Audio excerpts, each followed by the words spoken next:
One of the basic elements that make up the structure of sentences is a noun. There are different types of nouns, but they all have the same general function. Today, we're going to discuss different types of nouns as well as pronouns. We'll also talk about what they do and how to use them properly.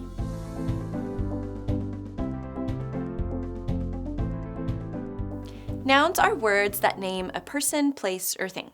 For example, dad, son, jet fighter, influenza, chalk, Halsted Street, and puppy are all nouns.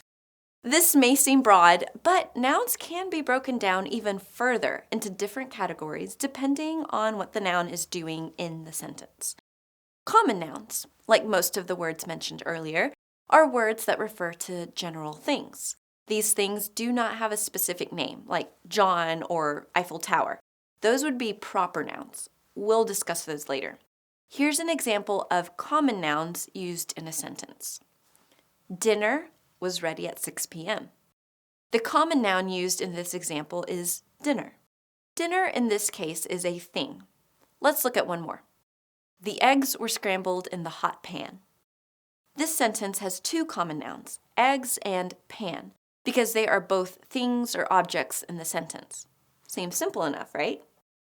Proper nouns are people, places, or things that have specific names or titles.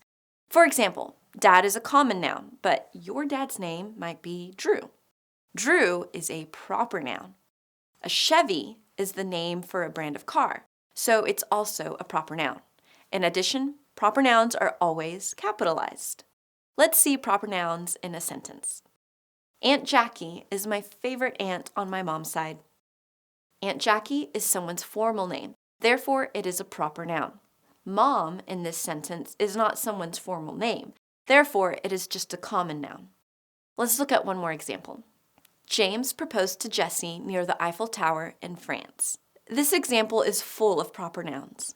James and Jessie are the given names of people, while the Eiffel Tower is the proper name of an object and France is the official name of a country, a place. Collective nouns are nouns that refer to a collective group or multiple number of something. A class of students, a flock of birds, a team of players, a crowd of fans. Nouns can also come in plural and singular forms. Just as it sounds, some nouns describe a single object, person, or idea that stands alone, or multiple objects, people, and ideas. Let's look at an example and see if we can identify the singular nouns in the sentence. The dog fell asleep on the porch with its toy nearby. Here we see a few singular nouns. There's only one dog, one porch, and one toy mentioned. Therefore, we know these are the singular nouns in this sentence. Identifying plural nouns can be just as simple. Most nouns can be made plural by adding an S or ES at the end of the word. Here, we'll look at an example using our previous example and see if we can spot the plural nouns. The dogs fell asleep on the porch with their toys nearby. In this sentence, we made a few changes. We see now an S was added to dog and toy.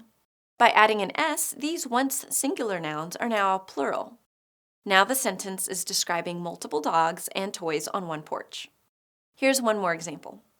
The businesses had a huge increase in savings this year.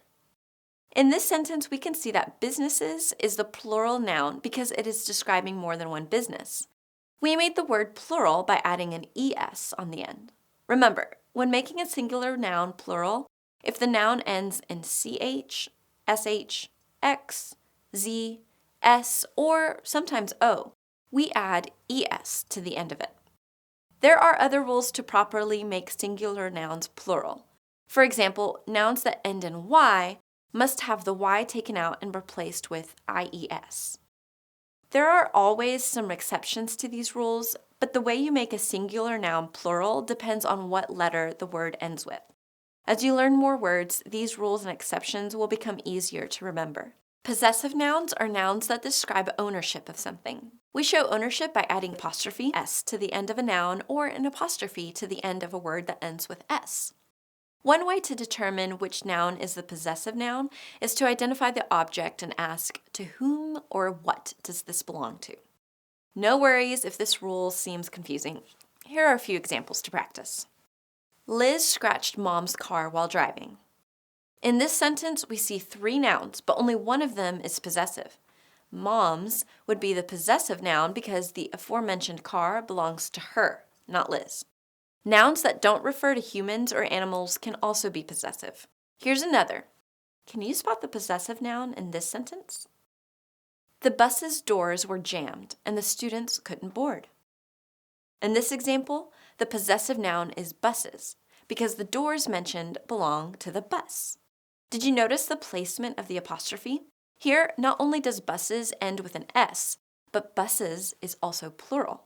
Remember, nouns that end with an S, like bus or boss, are made plural by adding an ES at the end. When trying to make nouns that end with an S possessive, you must first determine if the noun is singular or plural to know where to put the apostrophe. To make a singular noun possessive, we simply add apostrophe S to the end of it, even if the noun already ends in S, because we want to show that there is only one of this thing or person possessing something. When dealing with plural nouns that end in ES, we make the noun possessive by adding the apostrophe at the end of the word. Pronouns are words that take the place of nouns. To keep from sounding repetitive, pronouns can describe a person, place, or thing without naming it multiple times in the same sentence or paragraph. Pronouns also come in many forms. Today we'll only talk about personal pronouns and a few others, as well as nominative, objective, and possessive cases. Like other nouns, pronouns can also be singular, plural, and possessive, and represent a person or thing. Here's an example of a sentence with no pronouns. Jasmine loves movies. Jasmine goes to the theater often and has Jasmine's own members pass. These sentences sound strange. Most people don't repeat someone's name over and over like that. That's why pronouns help eliminate the redundancy. Take another look at these sentences with pronouns used instead. Jasmine loves movies. She goes to the theater often and has her own members pass. This example looks and sounds a lot better.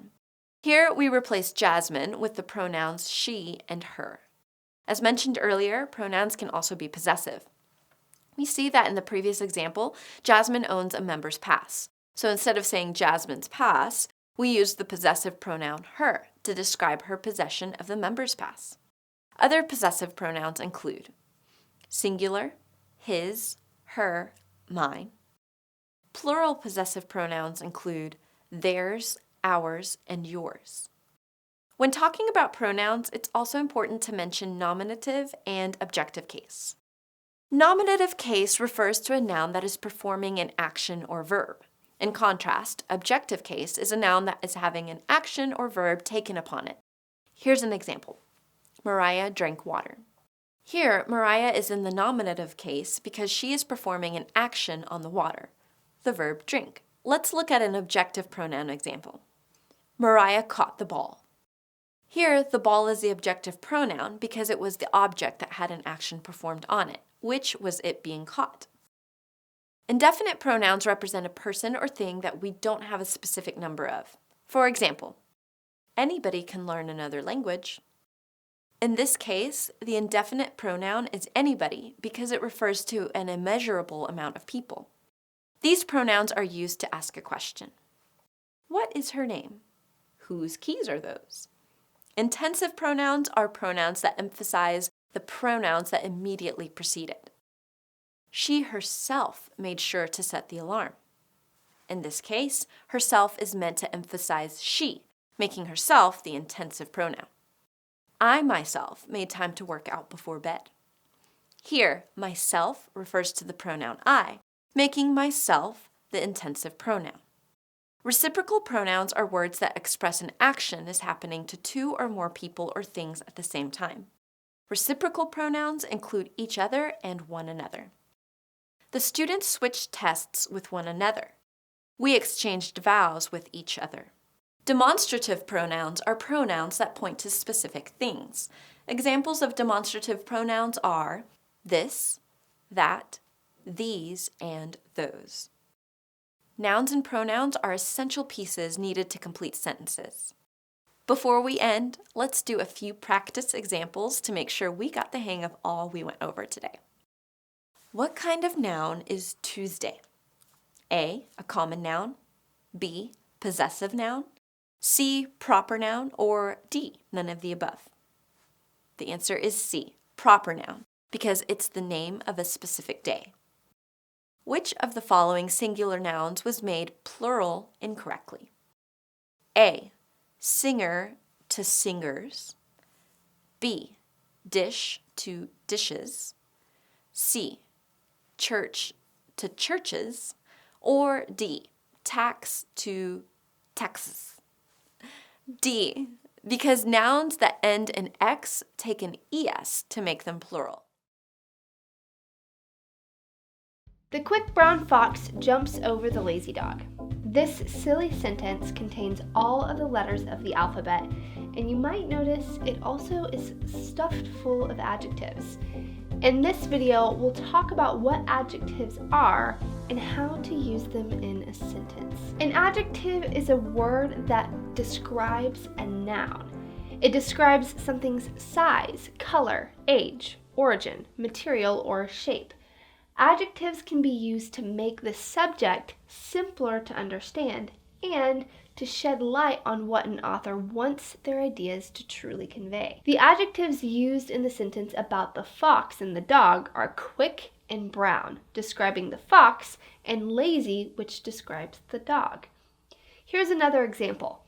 She is the smartest student in the class. Student is the noun, and smartest is describing what kind of student she is. So smartest is the adjective. Shakespeare has been credited for adding hundreds of new words to the English language when he was writing, and many of those were adjectives. Some examples of Shakespearean adjectives are, "Thou cold-blooded slave, hast thou not spoke like thunder on my side, been sworn my soldier, bidding me depend upon thy stars, thy fortune and thy strength, and dost thou now fall over to my fours?" Cold-blooded is an adjective that describes the slave. It helps us to know what type of person the slave was. Cold-blooded is a word that had been used to describe snakes and reptiles, but Shakespeare used it for the first time to describe a person. Here's an example from the book Little Women. She remembered her mother's promise and, slipping her hand under her pillow, drew out a little crimson-covered book. Crimson-covered describes the color of fabric that was covering the book. As you can see, using adjectives can make your sentences and ideas come to life. Instead of just saying that the firework display was beautiful, you can make it much more exciting and easier to envision what the fireworks actually looked like by saying, "The fireworks this year were bursting brightly overhead as the bright, dazzling sparkles lit up the sky." Bright and dazzling are just two of the many, many adjectives that make writing so descriptive and fun to read. Describing situations in detail helps readers more vividly understand what is taking place. When describing things in more detail, adverbs are a helpful addition to make your sentences more colorful and portray the event clearly. In this video, we'll take a look at what adverbs do, how to identify them, and how to best use them in our writing. The easiest way to find an adverb in a sentence is to ask these questions. Where was something done? When was it done? How was it done? And to what extent was it done? An adverb will always answer one of those questions. For example, the adverb here answers the question, where? And the adverb randomly answers the question, how? An easy identifier for adverbs is the suffix ly. Not all adverbs use it, but the majority of adverbs do. Let's identify some adverbs by using our 4 questions. She went outside and walked the dog. Do any of those words in the sentence answer the question where, when, how, or to what extent? In this example, we see that outside is the adverb because it tells us where she went. Let's look at another. They briskly jogged through the park. Here, we see that the word briskly answers the question how something was done, making it the adverb in the sentence. Let's try one more example. She almost tripped while jogging, but regained her balance. This one might be tricky.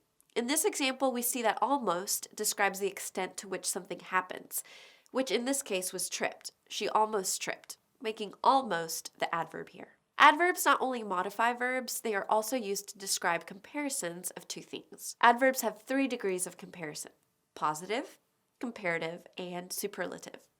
The best way to explain positive, comparative, and superlative adverbs is to think of them as well, better, and best. When we want to describe the quality of something, we can say the thing itself is done well. That would be a positive adverb. We may compare that thing to something else and say, this thing is better than something else, which is known as a comparative adverb. Or we may simply say, this thing is the best, which is superlative. As you can see, with each comparison, the degree of its descriptor is increased. There are many ways of changing adverbs from positive to comparative and superlative. Let's go over each one with real examples and see how they differ. What's important to note about positive adverbs is that the words used don't necessarily have to be positive or good words. For example, the word badly is a positive adverb because it is the first or basic degree you can use to describe something without comparing it to anything else. Many adverbs can be modified to show different degrees by simply adding er or est to the end of the word. Adding er to a word makes it comparative, meaning it's not the most of something, but it is more than something else. Adding est to the end of a word means that the word it is describing is the most of something, and nothing can be compared as being better than it. Here's an example. He ran through the field faster than his sister. In this example, the adverb faster responds to the question of how something was done. We also know this is a comparative adverb because of the added er to the end of fast. This lets us know that this person ran at a higher speed compared to his sister. Here's another example. She was the quickest of everyone who ran the 5K. Here we see the adverb quickest answers the question of how something was done. Because there is an est at the end of quick, we know that this adverb is superlative because no one else ran more quickly than this person. Some adverbs, especially those that end in ly, can't have their degrees increased to comparative or superlative forms by simply adding er or est to the end. These adverbs must have more and most preceding the word to be modified. Let's look at a few examples. The crowd cheered for her more joyfully than for the other performers. Here we can see that joyfully is the adverb because it answers the question of how the crowd cheered. We can also see that joyfully is a comparative adverb because of the word more before it. With this, we know that the crowd cheered more, but not the most joyfully. He completed his task most efficiently of all the employees. Again, in this example, the adverb efficiently is easy to spot, not only because it ends in ly, but because it answers the question of how the task was performed.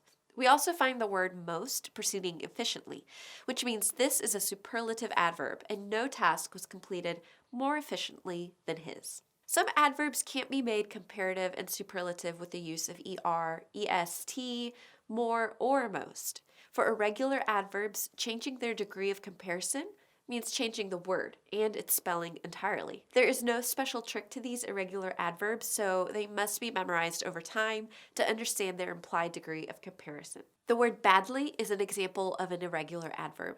To make it comparative, you wouldn't say more badly or badlier. The comparative form of badly is worse, and the superlative form is worst.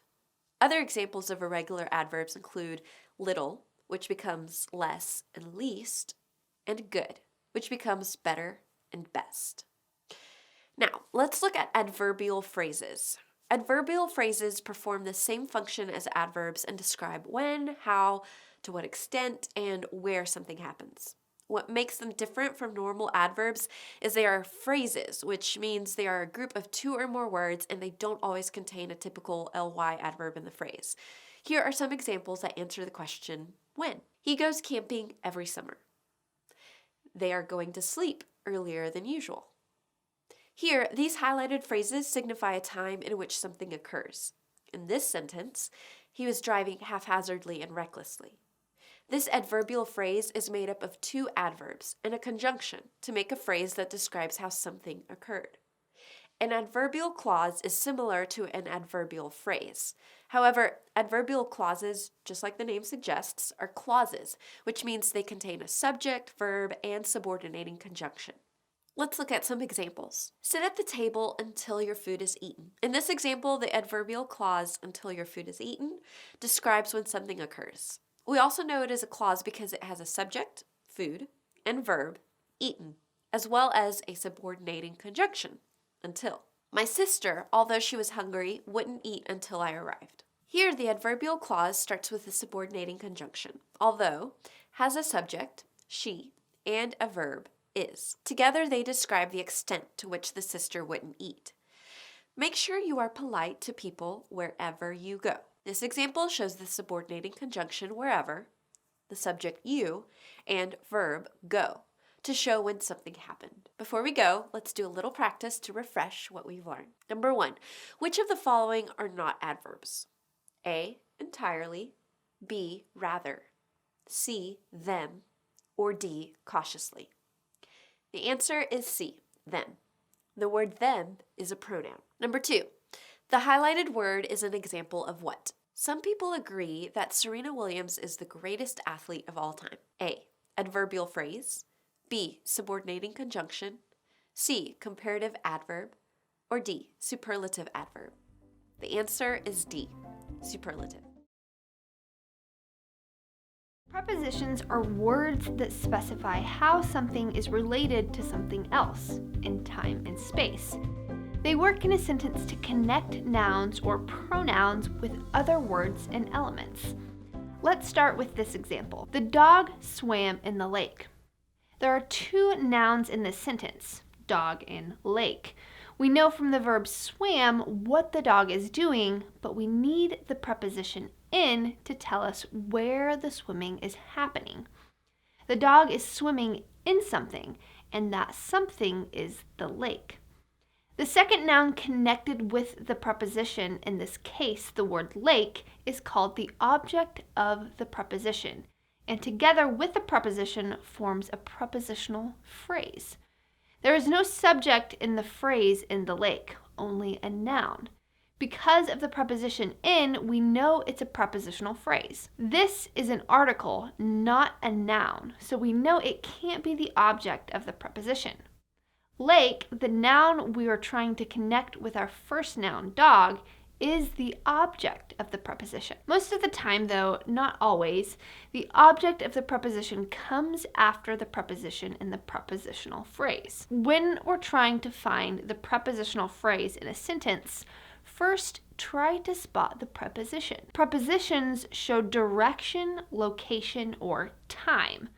Many of the most common prepositions are small words you use every day. At, by, for, from, in, of, on, to, and with are all prepositions. Think about this sentence and try to pick out the prepositional phrase. After work, Joe drove to the store in his car.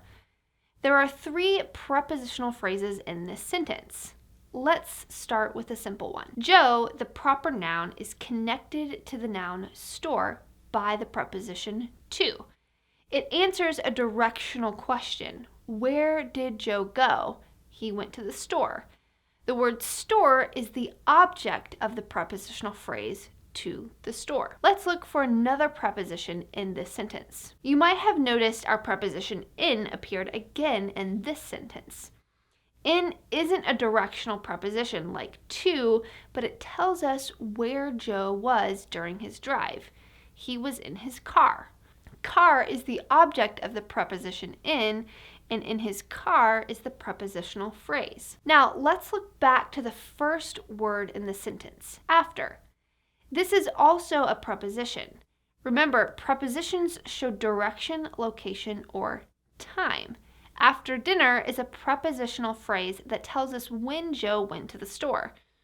Dinner is the object of the preposition. Not all prepositional phrases are quite so simple. Think of it like a sandwich. You have to have bread and filling to make a sandwich, right? A sandwich can be as simple as cheese between 2 slices of bread, but it can also have meat, veggies, and spreads.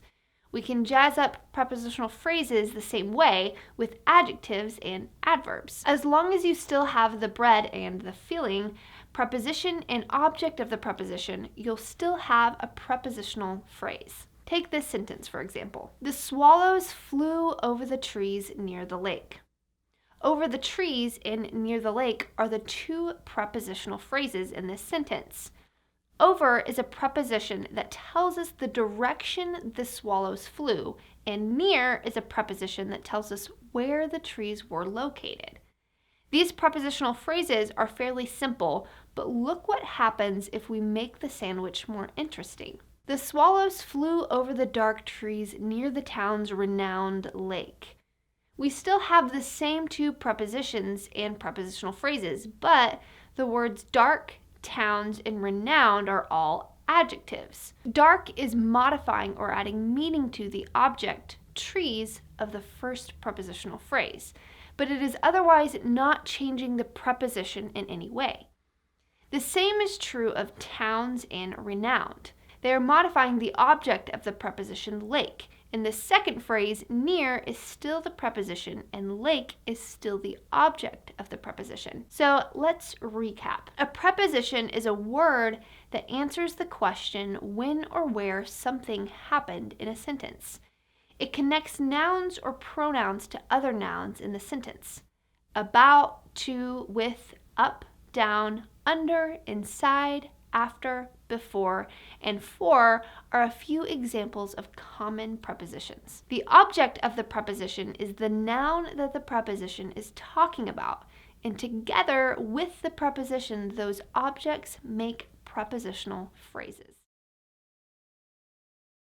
Today we're going to be talking about the difference between present perfect, past perfect, and future perfect verb tenses. Remember that verbs are words that describe an action, occurrence, or state of being. The tense of a verb refers to the time of the action or state of being. The perfect form is the verb tense used to talk about a completed action or condition and always uses a form of have or had, plus the past participle. Participles are words made out of verbs but used as adjectives.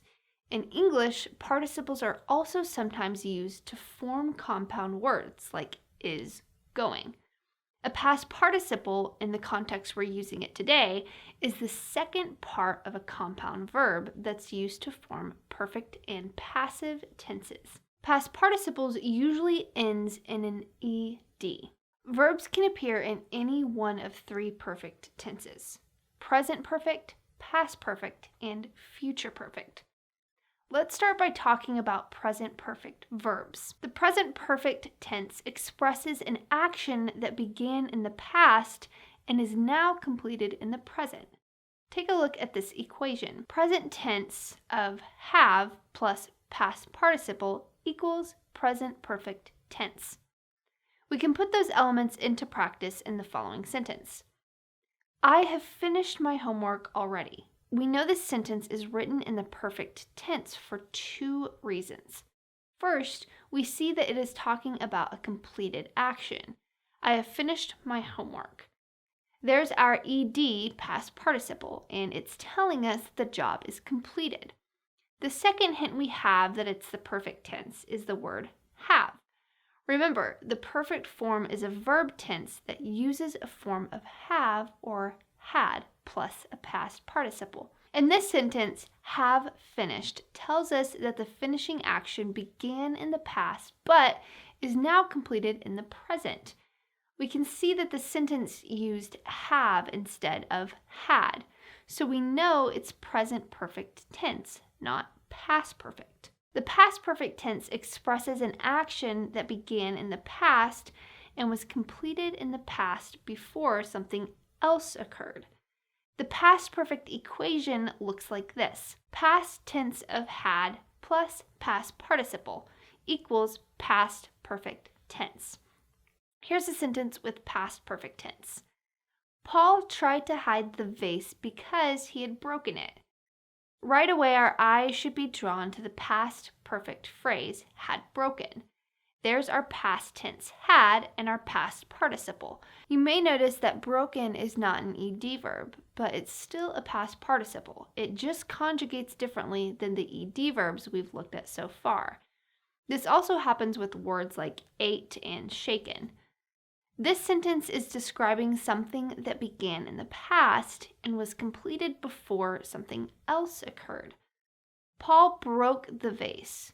This action is complete, therefore the tense is perfect and it happened in the past. Therefore, the word had appears in our equation. The future perfect tense expresses an action that will be completed at some specified point in the future. This equation is a little more exciting. Will or shall plus have plus past participle equals future perfect tense. Here's a sentence with future perfect tense. Do you think the lunchroom will have cooked enough rice? First, we notice the two elements we've learned to expect from the perfect tense, a version of have or had and a past participle, in this case the ed verb, cooked. You might be tempted to think that this was present perfect tense based on our earlier equation, but be careful to look first in front of the word have to make sure it's not future perfect. Sure enough, the entirety of the phrase reads will have cooked. This tells us that we're talking about an action that's not done yet, but will be done in the future at a specific time. Take, for example, the following phrases. By the end of the night, Mary will have danced for 3 hours. And in 2 years, I will have saved $2,000. In both of these examples, the reader is standing in the present without evidence of a completed action. But we can be sure that both of those things will be done in the future. Thus, the past participles danced and saved. It may sound complicated, but if you remember these 3 grammar equations and acquaint yourself with common past participles, you'll have a solid understanding of present perfect, past perfect, and future perfect tenses. Words are divided into different categories depending on their use and function. These categories are what we like to call the parts of speech. There are 8 parts of speech in the English language: nouns, pronouns, verbs, adverbs, adjectives, conjunctions, prepositions, and interjections.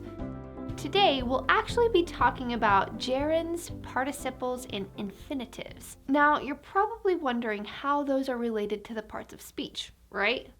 Well, for the sake of understanding these concepts, just think of those 3 as various ways in which the different parts of speech can be used. In other words, the main parts of speech are your tools, and our 3 topics for today are the projects you need the tools for. A gerund is a word that is created with a verb but functions as a noun, always ending in ing. Being used as a noun, a gerund can function as a subject complement, a direct object, an indirect object, or an object of a preposition. It's important to note that though gerunds may look a lot like present participles, they are not the same thing. Gerunds are specifically placed in the noun position of a sentence, whereas present participles are placed with the verb phrase, usually as modifiers. Here is an example of a gerund in the subject position. Brushing your hair prevents it from tangling. In this sentence, the word brushing is the gerund functioning as the subject of the sentence. If a gerund were to be the complement of a subject in a sentence, it would look like this. Her number 1 priority is working. Working is functioning as a complement to the subject, priority. Here's an example where the gerund is the object of a preposition. There is no use in standing in the line for 3 hours, Grandma said. In this sentence, standing follows the preposition in, making it the object of the preposition. Gerunds can also function as the object of a sentence. Very similar to gerunds are participles. Participles are words created from verbs that are then used as adjectives to modify nouns in a sentence. They can also be used as introductions to adverbial phrases. There are present and past participles. Present participles always end in ing and correlate to events taking place in the current tense. The past participle can be either regular or irregular and refers to events that have already happened. Differentiating between participles and gerunds can be a little tricky sometimes because participles can actually function as gerunds. For our purposes today, we're going to take a look at some rather straightforward examples. When using a participle as an adjective, you might come across a sentence like this. The browning fruit should be put outside for composting. Browning is a present participle, noted by the ing ending, that is modifying the noun fruit. I spent the whole day studying math. In this sentence, studying is a present participle that is working as the beginning of an adverbial phrase in the sentence. The phrase studying math is modifying the verb spent. How did I spend the whole day? Studying math. Both of those examples were present participles, meaning the words ended in ing to denote something happening in the current time. As mentioned, there are such things as past participles. Past participles can have varied word endings depending on the word being used. Most commonly, you will see d or ed added to the end of a word. Let's look at a couple of examples. The windows were cracked when the rainstorm came through. Here, the word cracked is the past participle working as an adjective to modify the noun windows. He continued forward, cautioned by the desolate streets. Cautioned is the past participle in this sentence, functioning as the beginning of an adverbial phrase describing the word continued. Additionally, participles can also appear as multi-part verbs. The multi comes from attaching an auxiliary verb or helping verb to the main verb being used in the sentence. Joanne was baking fresh cookies for her grandkids. In this sentence, only one helping verb is used, was. It is paired with the participle baking to create a multi-part verb. Joanne has been baking all morning. The helping verb in the sentence has been participle baking. Joanne would have been reading all morning if her grandkids hadn't said they were coming over. Helping verb would have been participle reading. Knowing how to form different endings of the participles allows for a variety of meanings to be conveyed. Unlike gerunds and participles, infinitives do not change their endings. They are always in the simple singular form. Infinitives are singular verbs usually preceded by the word to. They do not have any specific suffixes, they're just simple in nature. In other words, the verbs are unconjugated. Infinitives can be used as a noun, an adjective, or an adverb. Most likely, when you're dealing with infinitives, you'll be dealing with the present infinitive. That's what we'll be looking at today. The to is used with the infinitive to show the purpose of something or maybe to express someone's opinion. Let's take a look at some examples of infinitives. Noun, Josh wants to study as soon as he gets home from school. Adjective, today she wants to show Josh a new game to play. Adverb, Josh played the new game with his sister instead of studying, to make her happy. We've discussed quite a bit today. Remember, gerunds are words that are formed from verbs and used as nouns, always ending in ing. Participles are words created from verbs that can be used as adjectives or an adverbial phrase, also ending in ing, unless expressing past tense. And infinitives are verbs that take the simple tense and follow the preposition to. Coordinating conjunctions are words that connect two words, phrases, or clauses that have equal importance together. There are 7 coordinating conjunctions in English, and they are easy to identify with a simple mnemonic, fanboys. The first letter of each coordinating conjunction starts with a letter from fanboys. For, and, nor, but, or, yet, and so. Hopefully remembering fanboys can make these conjunctions easier to remember. Let's look at a few examples. Liz and Mariah played video games until the sun came up. Here we see the coordinating conjunction is and. It links the two words Liz and Mariah together because they both stayed up playing games and are both important subjects in this sentence. Let's try another sentence. Liz was exhausted, yet she still managed to go to work this morning. Here we see the conjunction yet connects 2 independent clauses. Liz was exhausted and she still managed to go to work this morning. Let's try another one. She was still tired, so she hit the snooze button. Here we have the coordinating conjunction so, which is connecting she was tired and she hit the snooze button. Now, let's look at correlative conjunctions. Correlative conjunctions are conjunctions that come in pairs. When writing a sentence, they connect two things of similar importance, like coordinating conjunctions do, but they add a layer of complexity to the sentence by making it more wordy. A few examples of correlative conjunctions include but, and, neither, nor, and not only, but also. Let's try a few examples to get the gist of it. Not only was Liz late for work, but she also left with mismatching shoes. Not only and but also are the coordinating conjunctions that connect two ideas together. In this example, we are describing two events that happened to Liz that are of equal importance, which were being late for work and left with mismatching shoes. Here's another example. Mariah wasn't sure whether to go to work or to stay home and sleep in. In this example, the correlative conjunctions are whether or. They connect two separate ideas, which in this example are the two decisions Mariah had to make, to go to work or to stay home and sleep in. Let's look at one more example. There are as many pictures as there are videos. Correlative conjunctions can use language that is a bit more obscure than the conjunctions we named earlier. That's why it is important to ask what two things are being related.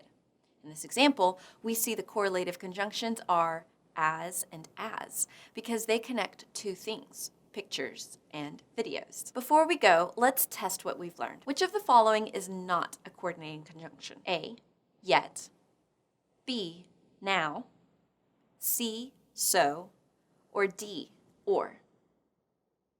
The correct answer is B, now. Now is an adverb that tells you when something happened. Which of the following is not a correlative conjunction? A, such that, B, rather than, C, should be, or D, as. The correct answer is C, should be. Should be is a verb. Let's talk about semicolons. Punctuation is used to separate sentences, phrases, or words to further clarify a piece of writing. A semicolon, which looks like a period stacked on top of a comma, is used most commonly to join two independent clauses without using a coordinating conjunction. Independent clauses are clauses that can stand alone in a sentence as a complete thought. An independent clause always has a subject, a verb, and a complete thought. An example of an independent clause would be the following sentence. Bob went to the store. The sentence needs no more explanation. It doesn't leave us hanging. Dependent clauses have subjects and verbs too, but they don't have complete thoughts. For example, look at this sentence. Because Bob went to the store. This is a dependent clause. It feels like it should have an ellipsis after it instead of a period because the sentence isn't finished. Because Bob went to the store, what? We don't know, and that's what makes it a dependent clause.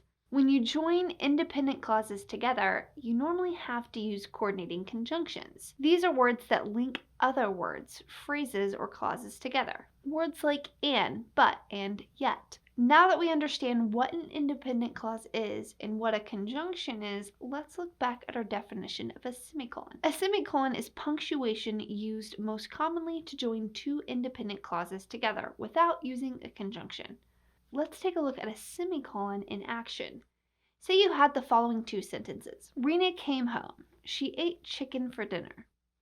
A period is joining the two sentences, but if we used only periods as punctuation, we would have only short, choppy sentences. Let's join those two independent clauses up with a conjunction. Rena came home, and she ate chicken for dinner.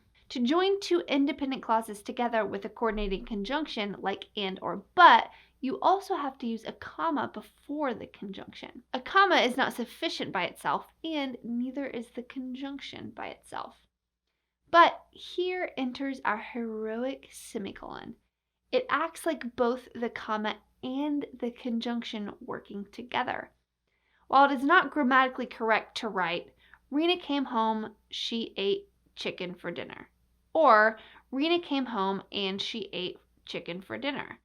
It is correct to write, Rena came home, she ate chicken for dinner. A semicolon in this sense function as a comma and in this sentence. Semicolons are stronger than a comma, but not as divisive as a period. Here are some other helpful rules to remember when using semicolons. Delete the conjunction when using a semicolon. It's never correct to have a semicolon with a conjunction following. If you choose to use a semicolon instead of a comma to connect two independent clauses, you have to get rid of the coordinating conjunction following the comma. A semicolon stands on its own. Use semicolons to help with complicated lists. Sometimes you have to list things that have within themselves further clarifications. Semicolons can help with this. Look at the following sentence, for example.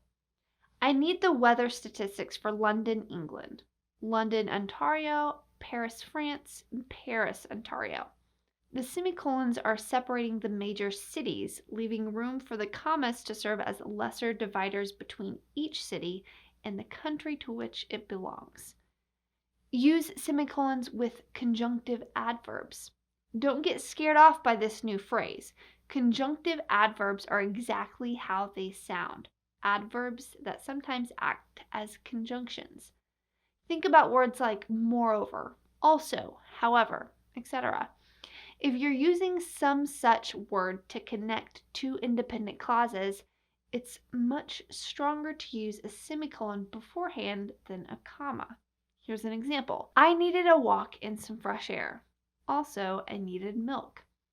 The semicolon separates the first independent clause from the conjunctive adverb, which itself uses a comma to separate from the second independent clause. Now that you have a firm grasp on all the good things semicolons can do, let's go over a few things that they can't do. Firstly, a semicolon can't separate an independent clause from a dependent one. Although they tried, they failed. This sentence is incorrect. Although they tried is a dependent clause because it does not contain a full thought.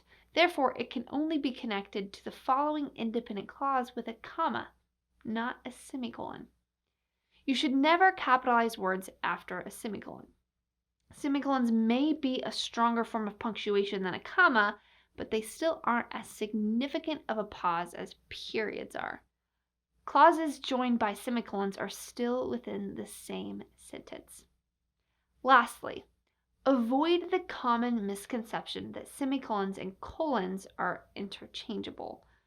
Colons have two periods stacked on top of each other and are often used to introduce or define something. They can be used to connect independent clauses with something as simple as a single noun, while semicolons can only connect two fully independent clauses. Hey guys, welcome to this video on sentence structure. In this video, we'll learn about the different types of sentences so you can make sure your writing is interesting and engaging to the reader. Listen to this paragraph. Daniel went to the grocery store. He wasn't sure if it had any more fresh apples. The store did not have any apples. Daniel was very sad. Apples are Daniel's favorite food. How did this paragraph sound to you? Monotonous, boring, and uninteresting, right? How about this version? Daniel went to the grocery store, but he wasn't sure if it had any more fresh apples. Much to his dismay, the store did not have any apples, and Daniel was distraught. After all, apples are Daniel's favorite food. Sounds a lot better, right? While there are many differences between these two paragraphs, the main difference is that the first used the same simple type of sentence throughout, while the second used many different types of sentences in order to enhance the content. The first type of sentence we're going to look at is a simple sentence, which consists of both a subject and predicate and can stand independently as its own sentence. A simple sentence is essentially the same thing as an independent clause. Let's look at an example. The old car survived the drive across the country despite the weather conditions. There's only one independent clause with the subject, the old car, and the predicate, survived the drive across the country despite the weather conditions. Let's move on to the second type of sentence, compound sentences. A compound sentence consists of two independent clauses joined together by a conjunction. Here's an example. Max drove to the store and Ben picked up the grills. Note that there are two independent clauses here that could stand alone as sentences. You could just as easily write, Max drove to the store. Ben picked up the grills. But we've joined these two independent clauses together by using the conjunction and. Another example would be, with all the heavy traffic, Josh was able to get home in time for dinner, but Ariana was stuck on the busy freeway. The first independent clause is, Josh was able to get home in time for dinner. And the second is, Ariana was stuck on the busy freeway. The two clauses are joined by the conjunction but. The beginning of the sentence, with all the heavy traffic, is a prepositional phrase and does not have any bearing on this type of sentence. The third type of sentence is a complex sentence, which consists of one independent clause with the addition of one or more dependent clauses. Let's look at an example. After she took the time to clean her room, Sarah could finally play with her new dollhouse. The first part of the sentence, after she took the time to clean her room, is a dependent clause. More information is needed for it to serve as its own independent sentence. The second part of the sentence, Sarah could finally play with her new dollhouse, is an independent clause because it has a subject and predicate and can stand alone as a sentence. The last type of sentence is a compound complex sentence. This type of sentence contains two independent clauses as well as a dependent clause. An example would look something like this. Before the treehouse is used for the first time, all the beams need to be checked and the ladder must be connected. The two independent clauses are, all the beams need to be checked and the ladder must be connected. They are combined using the conjunction and. The start of the sentence, before the treehouse is used for the first time, is a dependent clause since it has a subject, the treehouse, and a predicate, is used for the first time, but cannot stand independently as its own sentence. Welcome to this video about textual evidence. Textual evidence deals with facts in writing and the strategies used to figure out whether or not the information is factual. Textual evidence comes into play when an author presents a position or thesis and uses evidence to support the claims. That evidence can come in a number of different forms. We'll explain textual evidence and the best way to analyze it. So, let's start here. What is textual evidence? Textual evidence uses information from an originating source or other text to support an argument. Think of textual evidence as the driving force behind debates. Debates take a position and then use facts as supporting evidence. You can take any debate position you want, but without facts to back up your argument, you can't prove your point. Here's an important issue. Evidence is not the same thing as a claim. Evidence is a single fact or set of facts. Barack Obama was the 44th President of the United States, is a fact. A claim is a statement that can be in dispute and requires further evidence. Aliens are buried at Area 51 in Nevada is a claim that can't be verified. Textual evidence only uses facts to make its point. So what should you look for when evaluating textual evidence? Think PDF. No, not the file format used in presentations. You want to make sure the information is precise, descriptive, and factual. That's easy to remember. Here are some clues to look for when analyzing textual evidence. Look for data that also includes the source information. Data are the strongest available pieces of evidence because statistics use analysis to reach strong, accurate conclusions. Here's an example of statistics. Which one of the examples is factual? 1.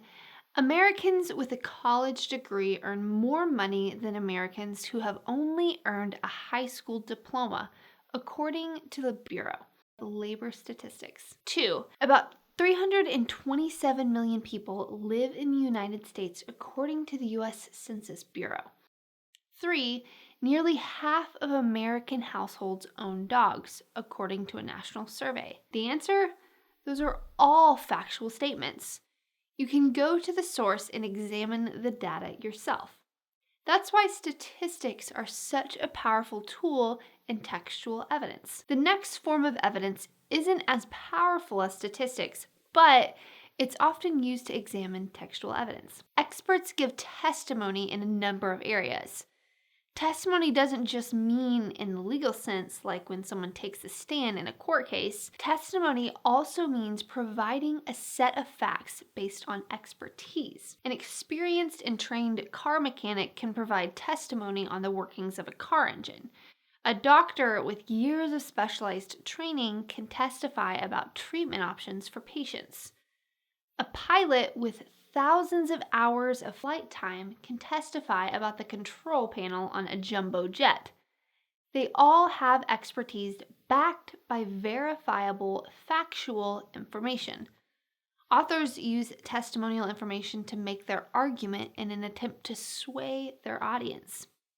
Statistics and expert testimony are the most reliable ways to analyze textual evidence, but there are two other methods as well. Anecdotal evidence can be tricky since anecdotes are personal observations that may or may not be factual. You can embellish anecdotes for literary effect. For example, you can tell an anecdote about the end of your day and it goes like this. After a long day, I'd come home with a headache. My body hurt. I was so tired that I didn't want to eat. I don't know if this makes any sense, but I was so tired I couldn't sleep. Maybe that's because I had so much on my mind. From there, the author might ask, have you ever been unhappy at work? The author would list the medical symptoms that correlate with unhappiness at work and then provide statistics on the number of Americans unhappy at their job. The anecdote on its own isn't really sufficient to persuade the audience, but anecdotes can serve a valuable literary purpose by keeping the audience engaged and leading them to the facts. An analogy compares two different things. My house is as hot as the sun is an example of an analogy. But in textual evidence, analogies prove useful when there's little available research on a specific topic. Cutting-edge topics have little data because researchers are in the beginning stages of gathering information. Here are two examples of analogical evidence. Based on how the audience uses mobile phones, we believe this is the right screen size for tablet computers. I saw a boring film that has a similar plot to this movie, so therefore the movie must be boring. In analogical evidence, the author tries to show a parallel, but you can see the problems, especially in the movie analogy.